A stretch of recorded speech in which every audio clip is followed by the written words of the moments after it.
Hello everyone, welcome back to Infiflow. ఈరోజు వీడియోలో మనం ఒక చైర్ని ఎలా మోడల్ చేయాలో అండ్ ఆ చైర్కి ఎలా టెక్స్చర్స్ అప్లై చేయాలో చూద్దాం.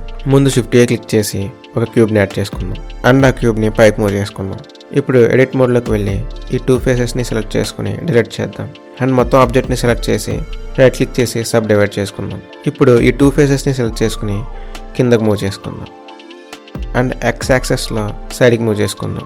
ఇప్పుడు ఆబ్జెక్ట్ మోడ్లోకి వెళ్ళి Ctrl+2 ప్రెస్ చేసి సబ్ డివిజన్ సర్ఫేస్ మాడిఫైర్ని యాడ్ చేసుకుందాం. నెక్స్ట్ మాడిఫైర్స్లోకి వెళ్ళి సాలిడిఫై మాడిఫైర్ని కూడా యాడ్ చేద్దాం. ఇప్పుడు సాలిడిఫై మాడిఫైర్లో థిక్నెస్ని 0.15కి ఎంటర్ చేసుకుందాం. ఇప్పుడు ఈ టూ మాడిఫైర్స్ని అప్లై చేసుకుందాం. నెక్స్ట్ ఎడిట్ మోడ్లోకి వెళ్ళి ఈ మిడిల్లో ఒక లూప్ కట్ని యాడ్ చేసుకుందాం అండ్ కొంచెం స్కేల్ చేసుకుందాం. నెక్స్ట్ చైర్కి ఇంకా కొంచెం రియలిస్టిక్ లుక్ రావడానికి ఈ ఎడ్జ్ని సెలెక్ట్ చేసి Ctrl+Shift+Hold చేసి ఈ ఎడ్జ్ని సెలెక్ట్ చేసుకుందాం. ఇప్పుడు ముందు సెలెక్ట్ చేసిన ఎడ్జ్ నుంచి ఇప్పుడు సెలెక్ట్ చేసిన ఎడ్జ్ వరకు ఎడ్జెస్ అనేవి మనకి కరెక్ట్గా సెలెక్ట్ అవుతాయి. నెక్స్ట్ Shift+Hold చేసుకుని సెకండ్ లైన్లో ఉన్న ఎడ్జ్ని సెలెక్ట్ చేసుకుని Ctrl+Shift+Hold చేసి ఈ ఎడ్జ్ని సెలెక్ట్ చేద్దాం. ఇలా ఈ ప్రాసెస్ని రిపీట్ చేద్దాం. ఇప్పుడు ఈ ఎడ్జెస్ అన్ని సెలెక్షన్లో ఉండగా Ctrl+B ప్రెస్ చేసి బెవిల్ చేసుకుందాం అండ్ సెగ్మెంట్స్ని 3 తీసుకుందాం. ఇవి సెలెక్షన్లో ఉండగానే ఆబ్జెక్ట్ మోడ్లోకి వెళ్ళి Ctrl+2 ప్రెస్ చేసి సబ్ డివిజన్ సర్ఫేస్ మాడిఫైర్ని యాడ్ చేసుకుని అప్లై చేసుకుందాం అండ్ రైట్ క్లిక్ చేసి షేడ్ స్మూత్ చేసుకుందాం. ఇప్పుడు స్కల్ప్ట్ మోడ్లోకి వెళ్ళి ఫేస్ సెట్స్ ఓపెన్ చేసి face set from edit mode selection అనే ఆప్షన్ని క్లిక్ చేద్దాం. ఇప్పుడు మనం ఎడిట్ మోడ్లో సెలెక్ట్ చేసుకున్న ఎడ్జెస్ అన్ని ఇక్కడ హైలైట్ అవుతాయి. ఇప్పుడు మళ్ళీ ఫేస్ సెట్స్లోకి వెళ్ళి ష్రింక్ ఫేస్ సెట్ అనే ఆప్షన్ని సెలెక్ట్ చేసుకుని మనకు హైలైట్ అయిన లైన్స్ మీద క్లిక్ చేద్దాం అండ్ ఇదే ప్రాసెస్ని సెకండ్ టైం కూడా రిపీట్ చేద్దాం.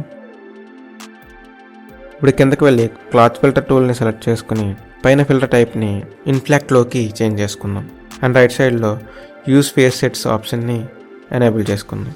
ఇప్పుడు కరెక్ట్గా మనం హైలైట్ చేసుకున్న పార్ట్ మీదకి వెళ్ళి మౌస్లో లెఫ్ట్ క్లిక్ చేసి లెఫ్ట్ సైడ్కి డ్రాగ్ చేసుకుందాం అండ్ ఇప్పుడు హైలైట్ అవ్వని ప్లేస్లోకి వెళ్ళి మౌస్లో రైట్ క్లిక్ చేసి రైట్కి మూవ్ చేసుకుందాం.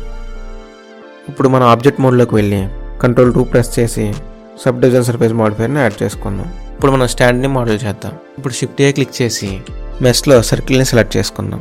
ఇప్పుడు దీన్ని స్కేల్ డౌన్ చేసుకుని F క్లిక్ చేసి ఫిల్ చేసుకుందాం అండ్ ఇప్పుడు దీన్ని కిందకి ఎక్స్ట్రూడ్ చేద్దాం అండ్ I క్లిక్ చేసి ఇన్సర్ట్ ఫేస్ చేసుకుందాం అండ్ ఈ ఫేస్ని కిందకి ఎక్స్ట్రూడ్ చేసుకుందాం. ఇప్పుడు ఈ క్లిక్ చేసి ఎక్స్ట్రూడ్ చేసి రైట్ క్లిక్ చేద్దాం. ఇప్పుడు ఆ ఫేస్ని స్కేల్ చేసుకుని కిందకి ఎక్స్ట్రూడ్ చేద్దాం అండ్ సేమ్ ప్రాసెస్ రిపీట్ చేసి ఫేస్ని ఇన్సర్ట్ చేసుకుందాం అండ్ కిందకి ఎక్స్ట్రూడ్ చేద్దాం. మళ్ళీ ఎక్స్ట్రూడ్ చేసుకుని బేస్ని క్రియేట్ చేసుకుందాం. ఇప్పుడు ఈ ఎడ్జ్ని సెలెక్ట్ చేసుకుని Ctrl+B ప్రెస్ చేసి బెవిల్ చేసుకుందాం అండ్ ఈ టాప్ ఎడ్జెస్ని కూడా బెవిల్ చేసుకుందాం. ఇప్పుడు ఈ చైర్కి టెక్స్చర్స్ అప్లై చేద్దాం. చైర్ని సెలెక్ట్ చేసుకుని న్యూ మెటీరియల్ యాడ్ చేద్దాం. ప్రిన్సిపల్డ్ BSDFలో ఇలా బ్రౌన్ కలర్ని యాడ్ చేసుకుందాం. కరెక్ట్గా మీకు కలర్ కావాలనుకుంటే ఈ కోడ్కి ఎంటర్ చేయండి. ఇప్పుడు నాయిస్ టెక్స్చర్ నోడ్ని అండ్ బంప్ నోడ్ని యాడ్ చేసుకుని అటాచ్ చేసుకుందాం. బంప్ నోడ్లో స్ట్రెంత్ని 0.1 తీసుకుందాం అండ్ నాయిస్ టెక్స్చర్లో స్కేల్ వాల్యూని 300 తీసుకుందాం. ఇప్పుడు ప్రిన్సిపల్ BSDFలో రఫ్నెస్ని 0.6 తీసుకుందాం. స్పెక్యులర్ వాల్యూని 0.4 తీసుకుందాం. ఇప్పుడు స్టాండ్కి టెక్స్చర్స్ అప్లై చేద్దాం. న్యూ మెటీరియల్ యాడ్ చేసుకుని ప్రిన్సిపల్ BSDFలో కలర్ని కొంచెం డార్క్ చేసుకుందాం. మెటాలిక్ వాల్యూని 1 తీసుకుందాం అండ్ రఫ్నెస్ వాల్యూని 0.3 తీసుకుందాం. ఇప్పుడు బంప్ అండ్ నాయిస్ టెక్స్చర్ నోడ్స్ని యాడ్ చేసుకుని అటాచ్ చేసుకుందాం. బంప్ నోడ్లో స్ట్రెంత్ని 0.2 తీసుకుందాం అండ్ నాయిస్ టెక్స్చర్లో స్కేల్ వాల్యూని 300 తీసుకుందాం. బంప్ స్ట్రెంత్ 0.02 సరిపోతుంది మనకి.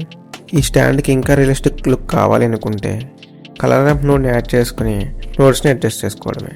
అండ్ ఇప్పుడు లైటింగ్ అండ్ కెమెరా యాడ్ చేసుకుంటే మన చైర్ రెడీ.